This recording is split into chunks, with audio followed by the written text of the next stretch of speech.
할렐루야. 함양제일교회 교회 여러분, 주님의 크신 평강이 여러분의 삶에 항상 함께하기를 소망합니다. 함께 보실 말씀은 사도행전 1장에서 4장 말씀이 되겠는데요. 사도행전은 누가가 기록한 것으로 알려져 있습니다. 왜 그런가 하니 1장 1절을 보면 데오빌로요, 내가 먼저 쓴 글에는 이렇게 시작을 하지 않습니까? 그 먼저 쓴 글이 뭐냐?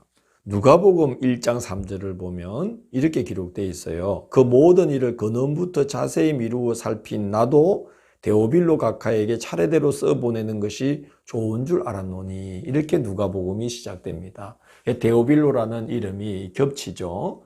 그리고 각각 이 누가가 그 글을 기록하게 된 목적을 똑같이 증언을 하고 있습니다. 그래서 누가가 사도행전의 저자라는 것을 우리가 알 수가 있습니다.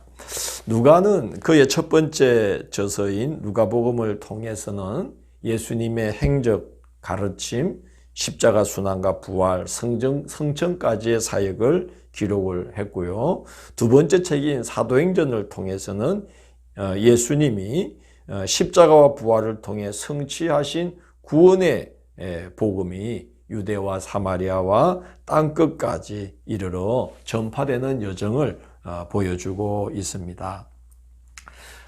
복음이 땅끝까지 전파되는 여정에 하나님은 사도들을 사용하십니다. 그래서 책 제목이 사도행전입니다. 사도들로 인하여 복음이 땅끝까지 퍼져나갔지만 그러나 그 일을 주도하신 분은 제3위 하나님이신 성령이십니다. 그래서 성령 행전으로도 볼 수가 있겠습니다. 그래서 사도행전을 보실 때 사도들의 행적도 살펴보면서 또한 성령께서 그들의 배후에서 어떻게 일하고 계신가 하는 것을 살펴보면 큰 은혜가 됩니다. 사도행전에서는 구약의 구원의 공동체로 이제 교회가 또 부각이 됩니다. 그래서 성령과 교회, 성령의 역사하심이 교회를 세워나가시는 이 일이 사도행전의 중심이 됩니다. 사도행전은 그래서 예수님 성천하시고 이후에 약 30년에 걸친 초대 교회의 역사를 다룬 초대 교회사이기도 합니다. 구약시대의 구원의 공동체는 구약의 서민 이스라엘이었다면은 이제 신약시대의 구원의 공동체는 예수 그리스도를 믿고 그를 주로 고백하는 모든 믿는 자들로 이루어진 교회 공동체가 신약시대의 구원 공동체가 되겠습니다.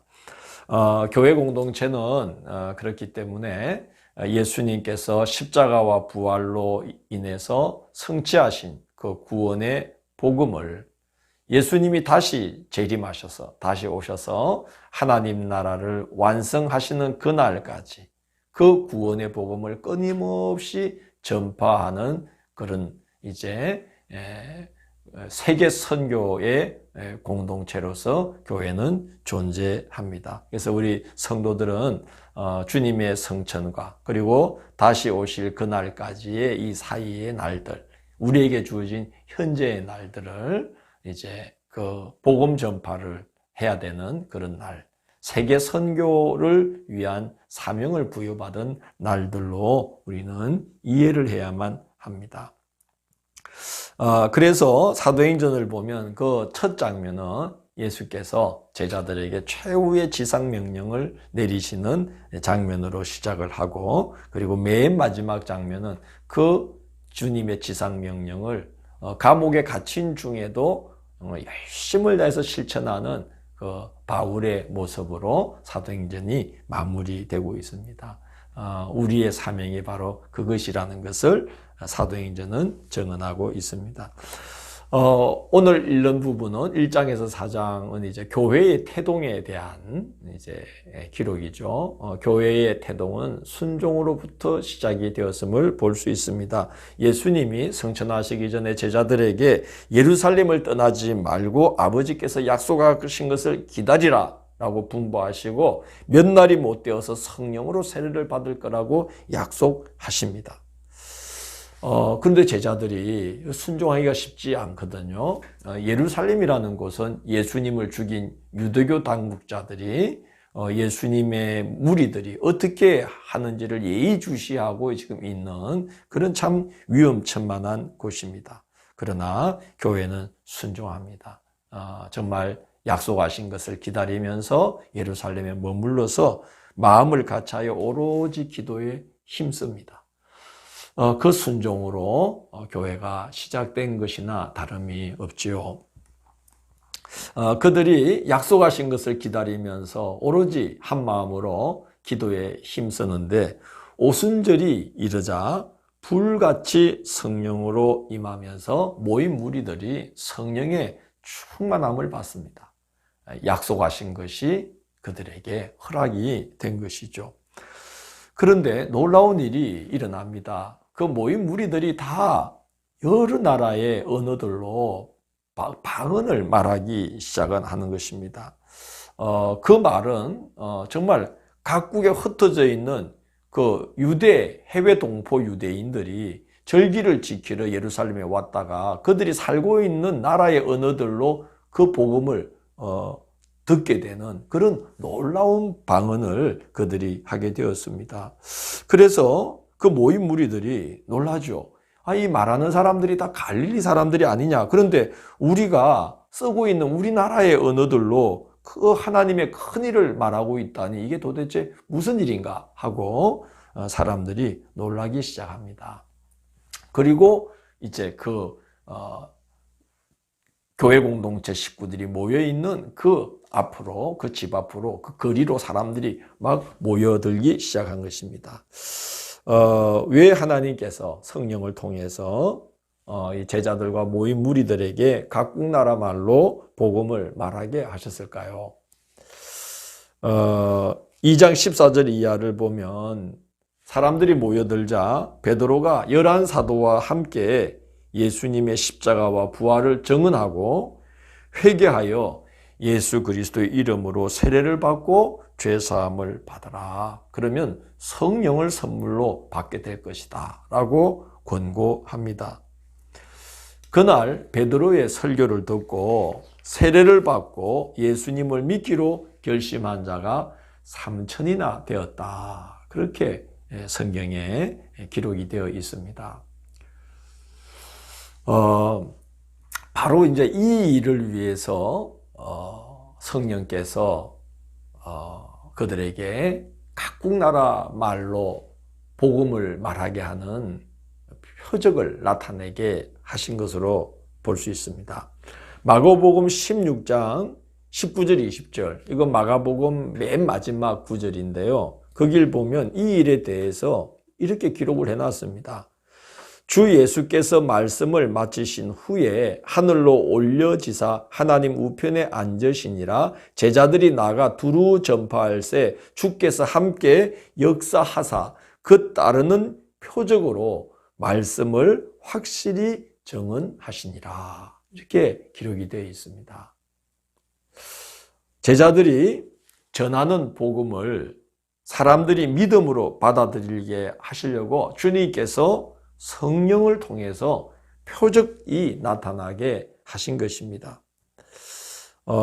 그리고 이날 그 성령 강림을 목격하고 베드로의 설교를 들은 해외 동포 유대인들이 각국 나라로 돌아가서 자기들이 본 것을 분명히 증언했을 것입니다. 복음이 그렇게 땅끝으로 이제 퍼져나가는 일이 성령의 역사하심으로 말미암아 시작이 된 것입니다. 두 번째 표적도 오늘 본문에 기록되어 있습니다. 베드로와 요한이 성전으로 올라가던 중에 기도 시간에 맞춰서 기도하려고 성전으로 올라가던 중에 성전 미문에서 구걸하던 사람, 나면서부터 안전뱅이가 된, 못 걷게 된 사람을 예수 그리스도의 이름으로 일으켜 세웁니다. 이때 나사렛 예수 그리스도의 이름으로 명하노니라는 말을 이제 합니다. 초대교회 특히 사도행전에 보면 나사렛 예수 그리스도 예수님의 이름 앞에 나사렛이라는 지명을 붙여서 초대교회 성도들이 사용하는 것을 자주 볼 수 있습니다. 그것은 나사렛이라는 곳이 흑암의 땅이요, 그늘진 땅이요, 절망적인 땅이었는데 하나님이 바로 그 절망적인 곳으로 몸을 입고 오셔서 온 세상을 구원하는 그 역사를 가장 절망적이고 희망 없던 땅 나사렛에서부터 시작을 하셨다는 겁니다. 그래서 그 구원의 놀라운 능력을 증거하기 위해서 초대교회 성도들은 예수님의 이름으로 선포할 때에 나사렛이라는 지명을 붙여서 나사렛 예수 그리스도의 이름으로 명하노니, 또는 예수님을 말씀하실 때에도 나사렛 예수라고 예수님을 증언하는 그런 일들을 하는 것을 보게 됩니다. 베드로와 요한이 나사렛 예수 그리스도의 이름으로 이 나면서부터 못 걷게 된 일을 이렇게 세웁니다. 사람들이 너무 놀라서 솔로몬 행각으로 모여듭니다. 그러자 베드로가 주 예수 그리스도의 십자가와 부활을 증거하고, 그래서 또 많은 이들이 예수님을 믿게 되었는데, 그날 베드로의 설교로 믿게 된 자는 5,000명이나 된다고 그럽니다. 그 각국 나라 방언으로 말하면서 복음을 전하고, 그때 믿는 자가 3,000이나 되었는데 이번에는 5,000이나 된 것입니다. 표적을 통해서 전하는 복음을 확증해 주시기 위해서 성령으로 놀라운 일들을 이제 행하고 계신 것을 보게 됩니다.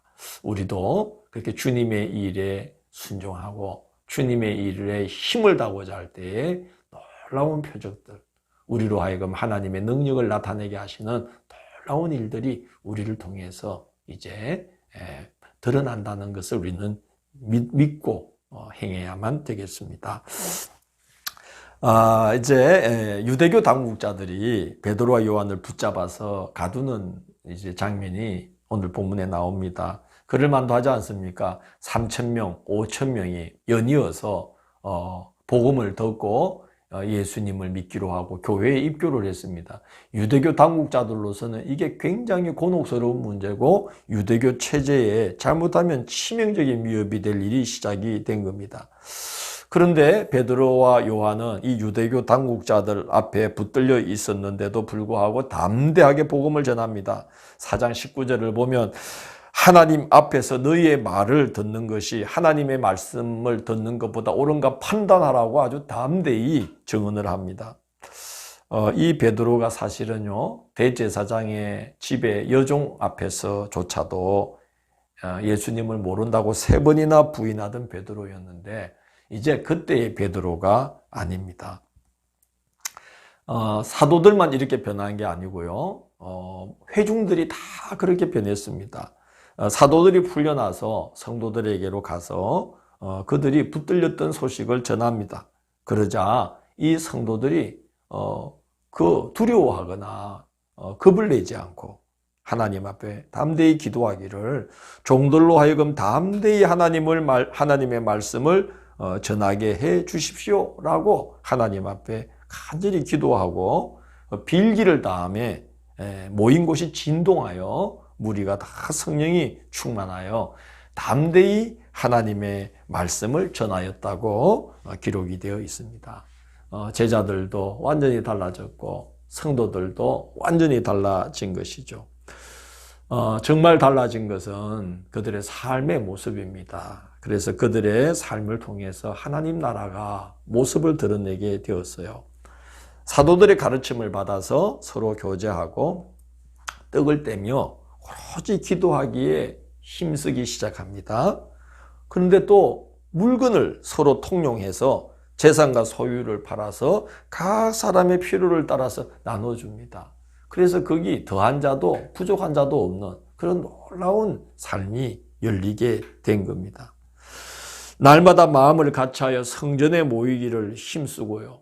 날마다 모였는데 지루하다, 피곤하다, 힘들다 그러지 않고 날마다 모이기를 즐거워하고 거기에 힘쓰고 집에서 서로 돌아가며 떡을 떼며 교제하고 기쁨과 순전한 마음으로 음식을 나누며 교제를 하고 하나님을 찬미하는 공동체가 열리게 된 것입니다.